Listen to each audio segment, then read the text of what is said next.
আসসালামু আলাইকুম। আশা করি আপনারা সবাই ভালো আছেন। আজকে আমরা সিলেটের দর্শনীয় স্থান বিছনাকান্দিতে ঘুরতে গিয়েছিলাম। পয়েন্টে গিয়ে বড় ভাইয়ের আমার কাঁধে ব্যাগ চাপিয়ে দিল। ব্যাগ ঘাড়ে নিয়ে যেতে যেতে অবস্থা খারাপ। ওই দেখা যায় বাইকটা একজন ধুচ্ছে। বাইক ধোয়া দেখার পরে আমি কিছু ছবি তুলে নিলাম। দর্শনীয় স্থান, সুন্দর প্রাকৃতিক সিনারির ছবি তুলে নিলাম।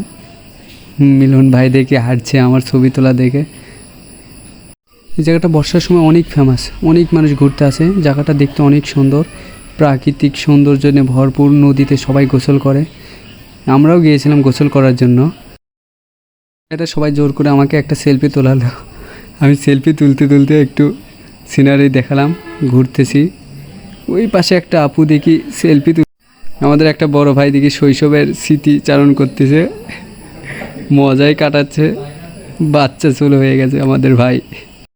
এইদিকে তার কোলে ঘরে একটা 5 বছরের ছোল আছে। নদীতে গোসল করা শেষে এখানে এসে সবাই আবার নতুন করে গোসল করলো। এখানে দেখি ভাই একদম গোসল করবে, ঢুকে সাঁতরানি পাচ্ছে না, ভুঁড়ি বেশি হয়ে গেছে ভাইয়ের। ওরে বাবা, রাজু ভাই দেখতেছি ল্যাংটা হয়ে নদীর ঝাঁপ মারলো। রাজু ভাই ঝাঁপ মারার পরে এবার মিলন ভাই চক্কাম একটা ডিগবাজি মারলো। বাজি মারে ব্যামাক পানি। তিতাস ভাই একটা কইসা ঝাঁপ মারছে। তারপর আমাদের বড় ভাই আবদুল্লাহ ভাই দেখি এবার ঝাঁপ মারবে, প্রস্তুতি নিচ্ছে। একদম বিরাট একটা ঝাঁপ মারে দিলে পানি সব একদম ছিটে। গোসল করে আনন্দ করে চলে আসলাম।